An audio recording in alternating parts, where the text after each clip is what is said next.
उल्लेख केला की महाराष्ट्रामध्ये भारतीय जनता पार्टी हे महायुतीचं शासन आलेलं आहे. निवडणुकीपूर्वी अनेक गोष्टी होत्या, शासन कोणाचं येणार, पण निकाल लागला. भारतीय जनता पार्टीचे 132 आमदार निवडून आले आणि महायुतीचं सरकार झालं. सरकार झाल्यानंतर नेमके मुख्यमंत्री कोण होणार याची चर्चा मीडियाने खूप केली. मुख्यमंत्री आणि उपमुख्यमंत्री देखील निश्चित झाले. त्यानंतर मंत्रिमंडळामध्ये कोण राहील अशा प्रकारची उत्सुकता होती आणि मंत्रिमंडळही झालं. त्यानंतर आणखी एक प्रश्न होता की पोर्टफोलिओ कोणते कोणाला मिळणार. ते पोर्टफोलिओ पण झाले आणि प्रत्यक्षात सरकारचं काम सुरू झालेलं आहे. या सरकारचं नेतृत्व जे करतात आहे माननीय देवेंद्रजी फडणवीस महाराष्ट्राचे मुख्यमंत्री आहेत. विदर्भातनं 36 आमदार भारतीय जनता पार्टीचे निवडून आले. त्यातले 4 मंत्री झाले. माननीय चंद्रशेखरजी बावनकुळे, माननीय अशोकजी उईके, माननीय आकाश फुंडकर आणि वर्ध्याचे आमदार माननीय पंकज भोयर राज्यमंत्री म्हणून त्यांनी पदभार सांभाळलेला आहे. हे 4ही मंत्री माननीय देवेंद्रजी फडणवीस मुख्यमंत्री म्हणून आणि 4 मंत्री यांचा सत्कार आणि विदर्भातल्या सगळ्या आमदारांचा भारतीय जनता पार्टीच्या वतीने हा सत्कार होणार आहे. उद्या संध्याकाळी 5 वाजता हा सत्कार सुरू होईल. आपलं जे ईश्वर देशमुख शालेय शिक्षण महाविद्यालय आहे या महाविद्यालयाच्या ग्राउंडवर या मैदानामध्ये हा सत्काराचा कार्यक्रम होईल. यात मुख्यमंत्री देवेंद्रजी फडणवीस, चंद्रशेखरजी बावनकुळे, आकाशजी फुंडकर, अशोकजी उईके आणि माननीय डॉक्टर पंकज भोयर हे 4 लोकांचा मंत्री म्हणून सत्कार आणि उरलेल्या सगळ्या 32 आमदारांचा 33 आमदारांचा हा सत्काराचा कार्यक्रम राहील. या कार्यक्रमाला केंद्रीय मंत्री माननीय नितीनजी गडकरी हे अध्यक्ष म्हणून असतील. यांच्या हस्ते या सर्व मान्यवरांचा सत्कार होणार. नागपुरातला देखील विजय मोठा आहे. 4 आमचे आमदार निवडून आले आणि विदर्भातले 32 एकूण आमदार निवडून आले. या सगळ्या आमदारांचा सत्कार देखील मोठ्या प्रमाणात होणार. या कार्यक्रमाचं आणखी एक वेगळं स्वरूप आहे की याच दिवशी 25 डिसेंबरला देशाचे पूर्व पंतप्रधान श्री अटल बिहारी वाजपेयी यांच्या जन्मशताब्दीची सुरुवात होत आहे. म्हणून याच कार्यक्रमात जन्मशताब्दीचा प्रारंभ श्री अटल बिहारी वाजपेयींचा या कार्यक्रमात सुरुवातीला होईल. या कार्यक्रमाच्या स्वरूपामध्ये असं आपण केलेलं आहे की अटल बिहारी वाजपेयी हे कवी होते. त्यांच्याच कवितांचं मराठी ट्रान्सलेशन केलं गेलेलं आहे आणि काही हिंदी असे जवळपास 4 गाण्यांचे कार्यक्रम, 4 गाणे त्यात आहेत. त्याचा कार्यक्रम होईल आणि 23 मिनिटाचं एक बॅले नृत्य आहे. अटलजींच्या कवितांच्या आधारावरती 50 नृत्यांगणा त्या कवितांच्यावरती आपलं नृत्य सादर करतील. हा जवळजवळ 50-55 मिनिटाचा हा सांस्कृतिक कार्यक्रम असेल आणि यानंतर माननीय देवेंद्रजींचा सत्कार नितीनच्या हस्ते होईल आणि बाकी मंत्री आणि आमदारांचा सत्कार होईल. साधारणपणे हा मोठा विजय भारतीय जनता पार्टीच्या कार्यकर्त्यांनी अतिशय परिश्रमपूर्वक हा विजय मिळवलेला आहे. आम्ही सगळ्यांनी बघितलं, आपल्या सगळ्यांना कल्पना आहे की लोकसभेमध्ये आम्हाला यश कमी मिळालं. याच्या कारणांचा शोध घेत आमचा प्रत्येक कार्यकर्ता, निवडणुकीचा कार्यकर्ता हा कामात यावा म्हणून मागच्या 3-4 महिन्यापासून लोकसभेच्या निवडणुकीचा लगेच आम्ही प्रयत्नपूर्वक हे केलं आणि याचा मोठा विजय आम्हाला महाराष्ट्रामध्ये मिळाला आणि याचा आनंद म्हणून नागपूर महानगर आणि जिल्हा भारतीय जनता पार्टी या दोन्हीच्या संयुक्त विद्यमाने हा कार्यक्रम होणार आहे. या कार्यक्रमात जनतेने मोठ्या संख्येत यावं. आमचे सगळे कार्यकर्ते म्हणजे बूथ प्रमुख, वॉर्डाचा संयोजक असेल तो, शक्ती केंद्र प्रमुख, वॉर्डाचे अध्यक्ष आणि आमच्या 4ही मंडळाच्या कार्यकारिण्या या कार्यक्रमात त्यांनी उपस्थित राहावं. काही नागपूरच्या काही सामाजिक संस्था आहेत, या संस्था देखील माननीय देवेंद्रजींचं आणि मंत्र्यांचं स्वागत कार्यक्रमाच्या नंतर करणार आहे. पण साधारणपणे 1 तासाचा सांस्कृतिक कार्यक्रम माननीय नितीनजीच्या हस्ते देवेंद्रजी आणि मंत्र्यांचा आणि आमदारांचा सत्कार असं एकूण कार्यक्रमाचं स्वरूप आहे. या कार्यक्रमाला आपल्या माध्यमातून जनतेने यावं आणि कार्यकर्त्यांनी यावं म्हणून विनंती करण्याकरता आजची ही पत्रकार परिषद आहे. आपल्या मनात काही प्रश्न असतील तर प्रश्न जरूर विचारा. आणि उपमुख्यमंत्री दोघांनी ते डेप्युटेशन स्वीकारले आणि तुम्ही सगळ्यांनी बघितलं असेल की सभागृहामध्ये आलेल्या सगळ्या प्रश्नांची उत्तर मुख्यमंत्री उपमुख्यमंत्र्यांनी दिले. किंवा पोर्टफोलिओ व्हायचे होते, स्वाभाविकपणे पोर्टफोलिओ नक्की झाले नसल्यामुळे त्या मुख्यमंत्र्यांनी उपमुख्यमंत्री उत्तर दिले. लोकसभेचा जो पराजय झाला, लोकसभेची जो पराजय झाला त्याची कारण करताना कोणत्या गोष्टीच्या खरोखर जास्त बिग पॉईंट होते. तुम्ही जर माझ्या बोलण्याकडे लक्ष दिलं असेल तर लोकसभेत पराजय झालेला नाही. लोकसभेत यश आम्हाला कमी मिळालं आणि कमी जे यश मिळालं याच्या कारणांचा शोध घेत आणि म्हणून म्हणजे काँग्रेस आणि इतर विरोधी पक्षांनी जो आमच्याबद्दलचा फेक नॅरेटिव्ह प्रसारित केला होता याला उत्तर देण्याकरता आमच्या सगळ्या टीमनी याच्यावर बूथ प्रमुखापासून तर प्रदेशाच्या अध्यक्षापर्यंत या सगळ्यांनी प्रयत्न करून पूर्ण महाराष्ट्रभर सगळ्या कार्यकर्त्यांनी अतिशय परिश्रम केले. शेवटच्या माणसापर्यंत पोहोचण्याचं काम भारतीय जनता पार्टीच्या सर्वसामान्य कार्यकर्त्यांपासून प्रदेशाच्या अध्यक्षापर्यंत केलं आणि म्हणून इतक्या मोठ्या प्रमाणात यश मिळालं. बेंडे साहेब, माझा एक प्रश्न आहे. उद्या काही त्यांच्यासोबत ते येतील ते आपण विदर्भातल्या सगळ्या कार्यकर्ते साधारणपणे एक 1,500 ते 2,000 कार्यकर्ते आमदार आणि मंत्री यांच्यासोबत येतील. विदर्भामध्ये 36 आमदार निवडून आले आणि आपल्याकडे फक्त 4च मंत्री झाले. एका सातारा जिल्ह्याला 4 मंत्री झाले. त्याचं उत्तर मी त्याला सोयीचं आहे, पण आपल्या सगळ्यांना कल्पना आहे की एकूण निवडून आलेल्या आमदारांच्या पैकी किती मंत्री व्हावे याची मर्यादा केली. 43 मंत्री व्हावे. आपल्या सगळ्यांना कल्पना 43 मंत्री झाले आणि हा सर्वस्वी अधिकार मुख्यमंत्र्यांचा आहे. निश्चितपणे पुढच्या कालावधीमध्ये आणखी कोणी मंत्री व्हावे ते निर्णय घेतील. याचं कारण राज्यकर्ते ते आहेत, राज्याचं नेतृत्व ते करतात. राज्य कसं चालवावं हा काही नवीन अनुभव नाही. जवळपास 5 वर्ष मुख्यमंत्री, पुन्हा काही दिवसाकरता मुख्यमंत्री आणि 2.5 वर्ष उपमुख्यमंत्री म्हणून त्यांना काम केलं. 100% आमचा सगळ्यांचा विश्वास आहे की त्यांच्या नेतृत्वाखाली उत्तम रीतीने सरकार चालेल आणि या महाराष्ट्रामध्ये महाराष्ट्र विकसित होईल हा पूर्ण विश्वास आहे. संजय जी, एक छोटा सा सवाल है, कंफ्यूजन भी है, मुझे थोड़ा दूर कर दीजिए। जी बोलिए। आपने कहा है कि सत्कार है कल, जो शपथ ले रहा है, जो मंत्री हैं और विधायक है विदर्भ के, तो अभी तक मेरी समझ में नहीं है सत्कार क्यों।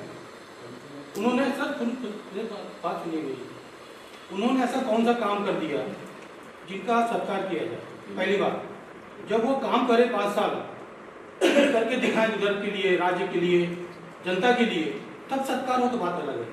वो जीते हैं, जनता ने सिखाया है, बहुत आप आइडियल हो, इसलिए आपको बधाई दूंगा मैं। लेकिन ऐसा होता है अपने यहाँ हिंदू संस्कृति, भारतीय संस्कृति में ऐसा है, जिस आदमी को दायित्व मिलता है उसको प्रेरणा भी मिलनी चाहिए। ये ताकत सारे भारतीय जनता पार्टी के कार्यकर्ताओं में रहेगी। ये कार्यकर्ताओं की ओर से सत्कार है, किसी संस्था ने सत्कार नहीं रखा।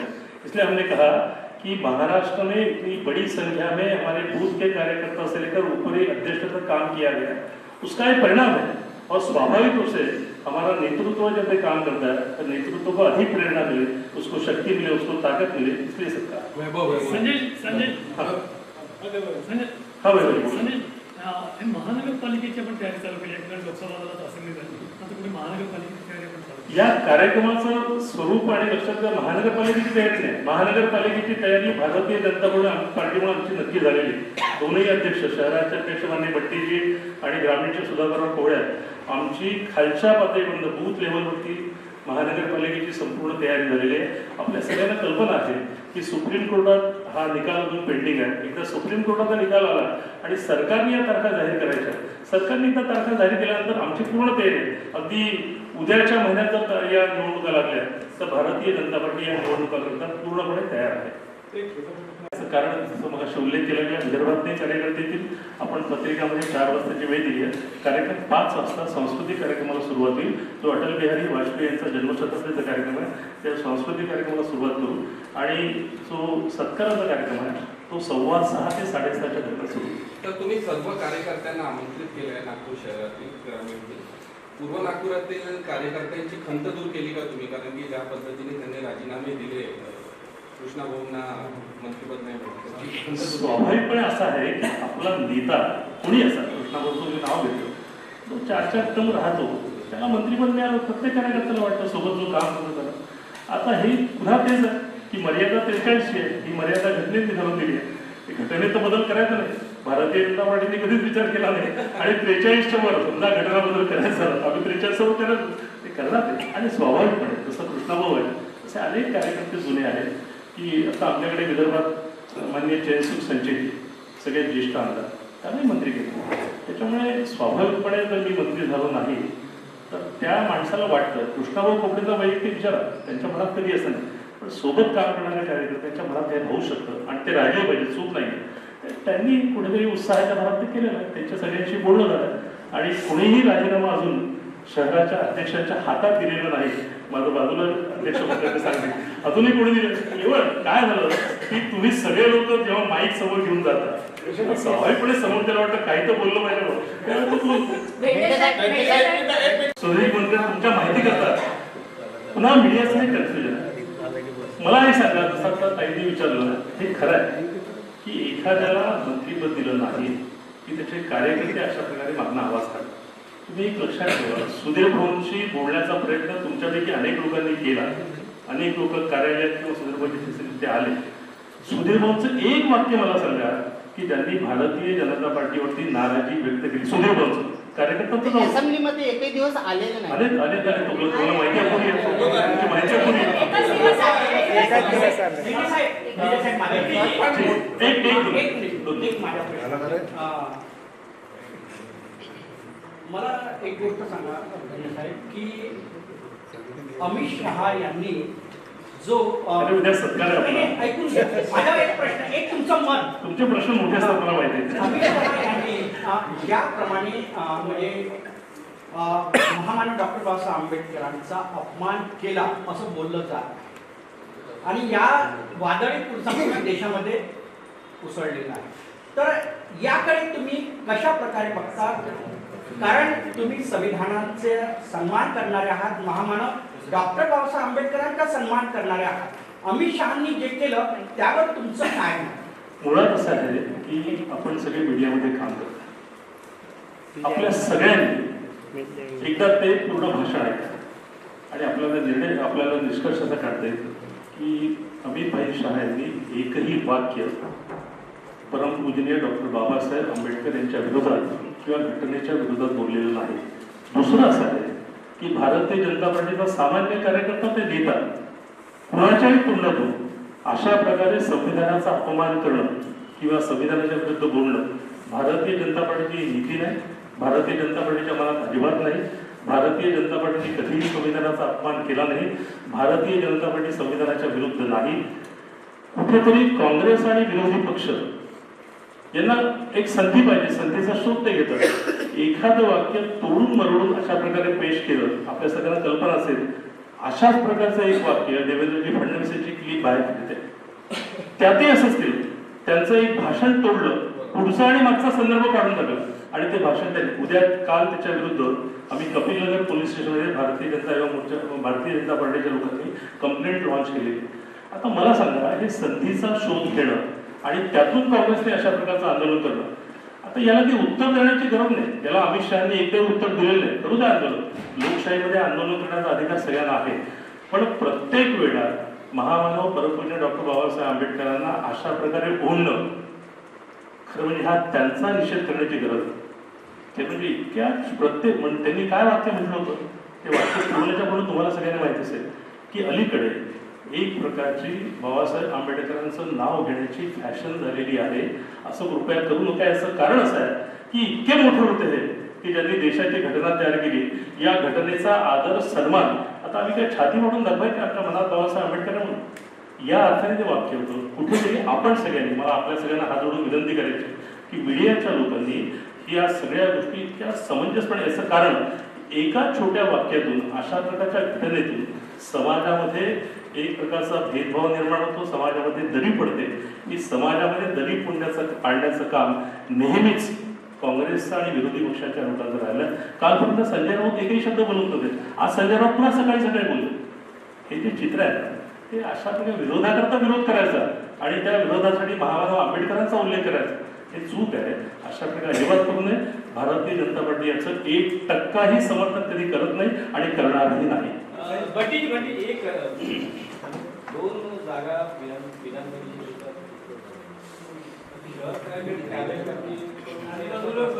निवडणुका महायुतीच्या बॅनर सर्वात आधी भाऊचा प्रश्न होता की 2 जागा रिक्त झाल्या आहेत, पण हा सर्वस्वी आणि याचा पूर्ण निर्णय माननीय मुख्यमंत्री देवेंद्रजी, प्रदेश अध्यक्ष बावनकुळेजी आणि भारतीय जनता पक्षाची प्रदेशाची टीम हा निर्णय घेत असतो. पण भारतीय जनता पक्ष नागपूर शहर आणि जिल्ह्याचा हा आग्रह राहील की ग्रामीण आणि शहरातून होते तर ग्रामीण आणि शहरातून आम्ही आग्रह करू शकतो, पण सर्वस्वी निर्णय ही भारतीय जनता पक्ष महाराष्ट्र प्रदेश. माझ्या शुभेच्छा आहेत. आपली प्रेस उद्याच्या सत्काराकरता सत्कारासंबंधी मला असं वाटतं सगळे संपले. आपल्या सगळ्यांचं मनापासून धन्यवाद आणि या पुढे विचारायचं